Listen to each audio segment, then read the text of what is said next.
Okay, so I'm about to give a workshop next Monday to a cool team from Belgium, and I want to show you what I prepared for that workshop.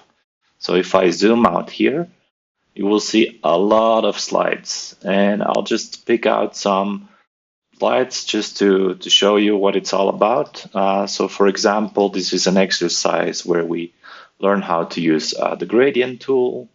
Then there is this Doric columns exercise, which is about constraints and using constraints correctly.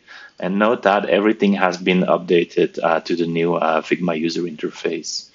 There are parts about components, properties, quickest way to get started with auto layout.